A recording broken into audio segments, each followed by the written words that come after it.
तेनेष्टं क्रतुभिः सर्वः कृतं तीर्थावगाहनं दीपदानं कृतं येन कार्तिके केशवाग्रतः।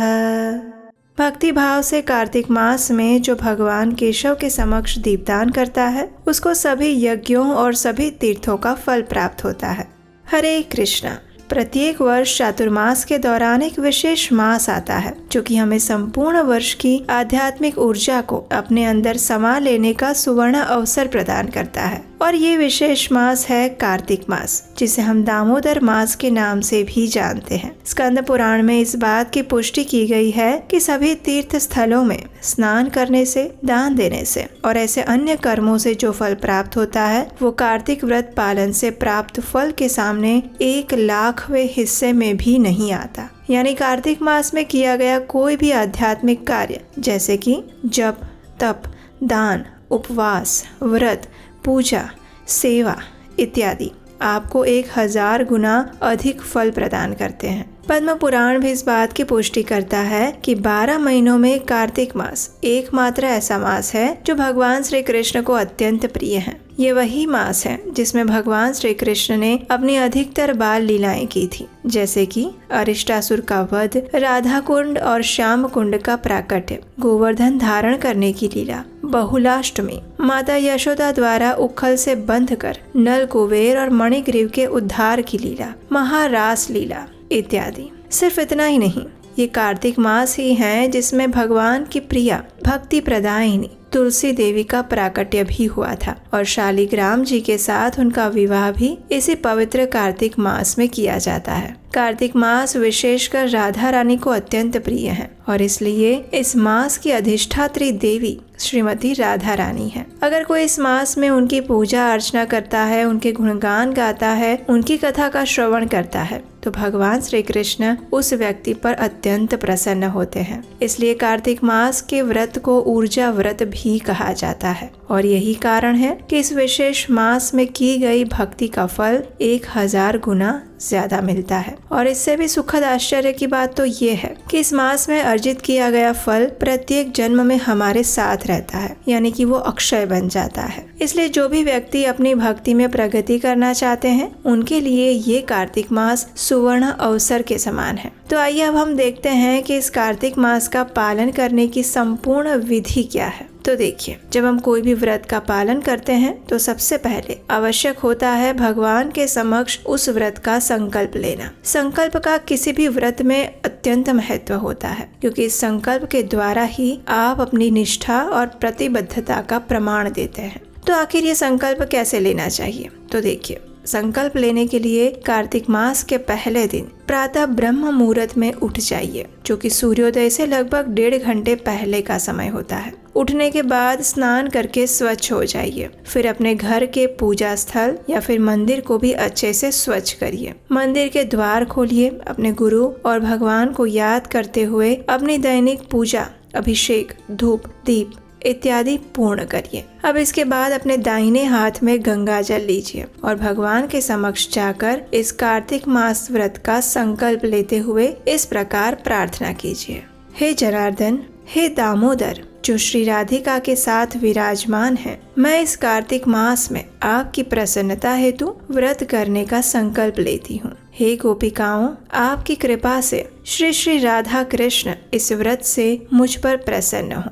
इस प्रकार संकल्प लेने के बाद उस जल को आप तुलसी के पौधे में डाल दीजिए। अब आप पूरे मास के दौरान किसी भी एक नियम का पालन करने का या फिर किसी एक चीज को त्यागने का संकल्प ले सकते हैं और ये संकल्प भी आप भगवान के समक्ष दोहराइए और उनसे कहिए कि हे प्रभु, मैं इस मास के लिए ये संकल्प लेने जा रही हूँ। कृपया आप मुझे शक्ति, दृढ़ निश्चय और धैर्य प्रदान कीजिएगा ताकि मैं इस संपूर्ण मास के दौरान इस संकल्प का पालन कर सकूं। और इस प्रकार कह के आप भगवान को भी अपना संकल्प कह सुनाइए। ये संकल्प आप कोई भी ले सकते हैं। उदाहरण के लिए आप ये संकल्प ले सकते हैं कि पूरे कार्तिक मास में आप ब्रह्म मुहूर्त में उठेंगे, हरे कृष्ण महामंत्र का अधिक जप करेंगे, प्रतिदिन भगवत गीता या श्रीमद् भागवतम का कम से कम एक अध्याय पढ़ेंगे, या फिर प्रतिदिन मंदिर में जाकर भगवान के दर्शन करेंगे। आप प्रतिदिन एक ही समय भोजन करने का संकल्प भी ले सकते हैं, या फिर 16 माला हरे कृष्ण महामंत्र का जप पूर्ण करने के बाद भोजन करने का भी संकल्प ले सकते हैं। इसके उपरांत आप अपनी पसंद की कोई भी मिठाई, भोजन या फिर बाहर का भोजन त्यागने का अथवा केवल भगवान को अर्पित भोजन ही ग्रहण करेंगे, ऐसा संकल्प भी ले सकते हैं। इस प्रकार आप अपनी शारीरिक क्षमता और पारिवारिक स्थिति को ध्यान में रखते हुए कम से कम कोई एक संकल्प अवश्य लीजिए। बस इस संकल्प को प्रयास करिए कि पूरे 1 महीने के लिए निभाइए। संकल्प लेना एक सबसे महत्वपूर्ण कार्य है जो कि प्रत्येक ऊर्जा व्रत पालन करने के इच्छुक मनुष्य को करना चाहिए। उसके बाद आप इस मास में अधिक से अधिक तुलसी महारानी की सेवा करिए। कार्तिक मास में तुलसी देवी की सेवा करने का विशेष महत्व बताया गया है। इससे वे आपको भगवान की शुद्ध भक्ति प्रदान करती हैं। अगर आपके घर में तुलसी महारानी है तो उन्हें प्रतिदिन जल दीजिए, उनके सूखे पत्ते और डालियों को ठीक कीजिए, उनके आसपास की मिट्टी को स्वच्छ करके उन्हें जरूरी सूर्य प्रकाश में रखिए। प्रतिदिन उन्हें दीपक अर्पित करिए, उन्हें प्रणाम करिए और उन्हीं के समक्ष बैठकर हरे कृष्ण महामंत्र का जप करिए। हरे कृष्ण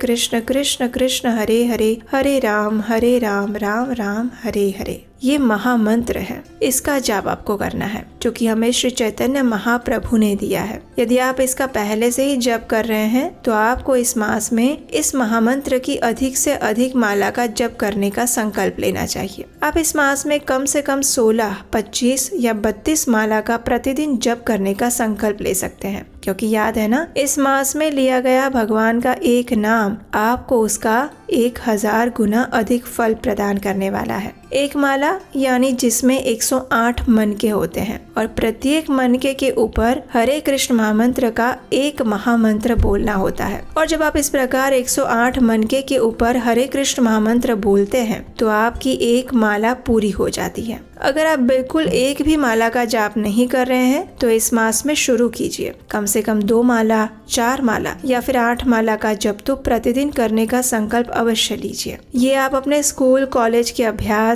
या फिर नौकरी, व्यवसाय के साथ भी कर सकते हैं। अगर इच्छा शक्ति हो तो भगवान बुद्धि और समय दोनों ही दे देते हैं, इसलिए समय नहीं है ये बहाना तो बिल्कुल भी मत बनाइएगा। स्कंद पुराण में कहा गया है कि हे महामुने, सर्व धर्म का परित्याग करके कार्तिक मास में श्री हरि के सम्मुख श्री हरि कथा का श्रवण करना चाहिए। हे मुनि शार्दुल, श्रेय बुद्धि से या फिर लोभ बुद्धि से, जिस किसी भी प्रकार से हो, लेकिन कार्तिक मास में श्री हरि कथा कीर्तन करने से शतकुल का उद्धार हो जाता है। तो इसलिए इस कार्तिक मास में प्रतिदिन श्रीमद् भागवतम का पठन और श्रवण करना चाहिए। आप प्रतिदिन भगवत गीता और श्रीमद् भागवतम का कम से कम एक अध्याय पढ़ने का नियम बना सकते हैं। जब भगवान के बारे में पढ़ते हैं और सुनते हैं तो उनका स्मरण रखना सरल हो जाता है। इससे हमारी चेतना का भी शुद्धिकरण होता है और इसी कारण से इस कार्तिक मास में हम प्रतिदिन आपके लिए श्रीमद् भागवतम से ली गई एक सुंदर पौराणिक कथा भी लेकर आएंगे, जिसे आप बिना मिस किए प्रतिदिन सुनिएगा। इससे भी आपको इस कार्तिक मास का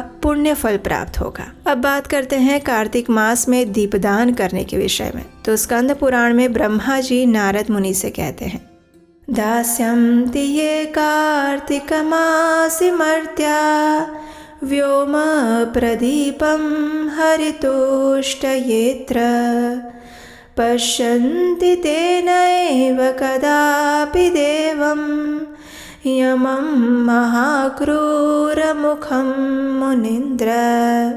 अर्थात हे मुनियों में श्रेष्ठ, जो लोग हरि की प्रसन्नता हेतु कार्तिक मास में दीपदान करते हैं उन्हें महाक्रूर मुख वाले यम का दर्शन कदापि नहीं करना पड़ता।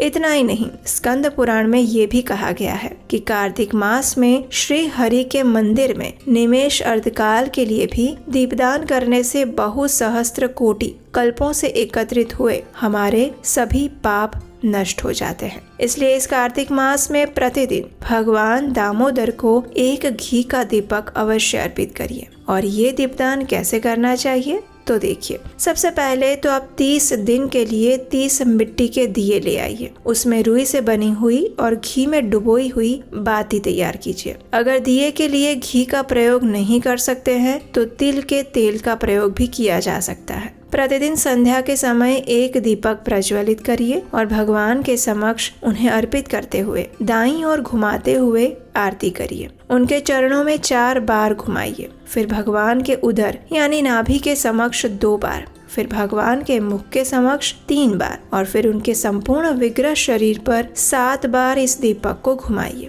बिल्कुल वैसे ही जैसे हम आरती करते हैं। अगर आप चाहें तो सुबह और शाम दोनों समय ये दीपदान भगवान को अर्पित कर सकते हैं। अगर प्रातः काल में नहीं कर सकते हैं तो संध्या के समय में तो प्रतिदिन अवश्य ही करना चाहिए। दीपदान करते हुए आप दामोदर अष्टकम का पाठ कर सकते हैं। ये दामोदर अष्टकम का पाठ और गोपी गीत आप दीपदान करने के बाद भी भगवान के समक्ष बैठकर कर सकते हैं। इस्कॉन के प्रत्येक मंदिरों में पूरे कार्तिक मास में संध्या आरती के बाद दीपदान, दामोदर अष्टकम और गोपी गीत गाया जाता है। अगर आपके आसपास में भी कोई इस्कॉन मंदिर है तो इस मास में संध्या के समय वहां अवश्य जाइएगा और हम आपको विश्वास दिलाते हैं कि इस संध्या कार्यक्रम में आपको अवश्य ही एक दिव्य अनुभव होगा जो आपने पहले कभी नहीं किया होगा। तो इसलिए संभव है तो आप वहां जाकर दीपदान कर सकते हैं। यदि आप दामोदर अष्टकम और गोपी गीत प्रतिदिन सुनना चाहते हैं तो हमने ये दोनों गीतों का वीडियो बनाया है और उसका लिंक नीचे डिस्क्रिप्शन बॉक्स में दिया गया है। आप दीपदान करते समय उसे जरूर सुन सकते हैं और साथ में गा भी सकते हैं। ये दोनों पूरे स्तोत्र लिरिक्स के साथ आपको इस वीडियो के नीचे डिस्क्रिप्शन बॉक्स में मिल जाएंगे। भक्ति रसामृत सिंधु में कहा गया है कि अगर कोई निष्ठा रहित व्यक्ति भी इस कार्तिक मास में मथुरा मंडल में रहकर विधि पूर्वक भगवान की पूजा या भक्ति करता है तो उसे भगवान की व्यक्तिगत सेवा प्राप्त होती है। इसलिए इस मास में पवित्र तीर्थ धामों की यात्रा करने का भी विशेष महत्व बताया गया है, जैसे कि मथुरा, वृंदावन, द्वारिका, जगन्नाथपुरी, मायापुर इत्यादि। इस मास में गंगा, यमुना, गोदावरी, कावेरी, नर्मदा इत्यादि पवित्र नदियों में स्नान करना चाहिए। कार्तिक स्नान का विशेष महत्व है। धाम में जाने का उद्देश्य है अपनी चेतना को शुद्ध करना और भगवान के ऊपर केंद्रित रखना। इसलिए अगर आप शारीरिक रूप से धाम में नहीं जा सकते हैं तो आपको मानसिक रूप से भी इस धाम की यात्रा करनी चाहिए। जब हम अपने चित्त में, हृदय में भगवान श्री कृष्ण को धारण करके सदैव वृंदावन धाम का या फिर किसी अन्य धाम का स्मरण और चिंतन करते हैं तो उससे भी हमें धाम वास का उतना ही फल प्राप्त होता है। अगर आप निष्ठा पूर्वक इस कार्तिक व्रत का पालन करना चाहते हैं तो अपने भोजन में से तामसिक और राजसिक पदार्थों का त्याग कर दीजिए, जैसे कि चाय, कॉफी, लहसुन, प्याज, ज्यादा तेल या फिर मसाले वाली चीजें, मांसाहार, नशा, अधिक तीखा भोजन या फिर बासी भोजन, इन सभी चीजों का त्याग इस मास में अवश्य करना चाहिए। बाहर का भोजन भी बंद करना चाहिए। अगर मजबूरी में कहीं बाहर जाकर खाना पड़ रहा है तो प्रयास करें कि स्वच्छ और सात्विक आहार ही लीजिए। अगर संभव है तो बाहर में दूध, फल, नारियल पानी, फ्रूट जूस, ड्राई फ्रूट्स इत्यादि ले सकते हैं। आपके आहार से ही आपकी चेतना शुद्ध रहती है। हम जैसा भोजन लेते हैं वैसे ही हमारी मानसिक चेतना बनती है। अधिक तामसिक आहार खाने से आपके अंदर अधिक क्रोध, ईर्ष्या, झगड़ा करने की प्रवृत्ति, लोभ, काम वासना इत्यादि जैसे अनर्थ बढ़ जाते हैं। इसलिए इस कार्तिक मास में जितना सात्विक भोजन लेंगे उतनी ही आपकी चेतना भी शुद्ध बनी रहेगी। और सबसे महत्वपूर्ण है, इस मास में प्रयास करें कि भगवान को अर्पित किया हुआ भोजन ही ग्रहण करें। तो ये थी कार्तिक मास का पालन करने की संपूर्ण व्रत विधि। हमें आशा है कि इससे आपको उपयोगी जानकारी अवश्य मिली होगी। अगर इससे जुड़े हुए आपके कोई प्रश्न है तो आप हमें नीचे कमेंट बॉक्स में लिखकर बता सकते हैं। और इस वीडियो को आप अपने मित्रों और परिवारजनों को भी शेयर कर दीजिए जो कि कार्तिक मास व्रत का पालन करने वाले हैं। इससे उन्हें भी इस जानकारी का फायदा मिलेगा। इस कार्तिक मास में प्रतिदिन कार्तिक मास विशेष कथा सुनने के लिए आपके अपने इस चैनल को याद से सब्सक्राइब कर लीजिए, नोटिफिकेशन ऑन कर लीजिए। और हाँ, इस कार्तिक मास में फाइनली हम आपके लिए कृष्णायन प्रोजेक्ट लेकर आ रहे हैं, जो कि भगवान श्री कृष्ण की बाल लीलाओं पर आधारित एनिमेशन कथा श्रृंखला है, जिसे लाने का वचन हमने आपको दिया था। तो इस प्रोजेक्ट के लिए अगर आप अपना कुछ आर्थिक सहयोग देना चाहते हैं तो स्क्रीन पर नंबर दिया गया है, उसके लिए भी आप हमें अपनी यथाशक्ति योगदान प्रदान कर सकते हैं। तो चलिए मिलते हैं कार्तिक मास में उस पवित्र मास का गुणगान गाते हुए और भगवान की स्तुति कथा का श्रवण करते हुए। हरे कृष्णा।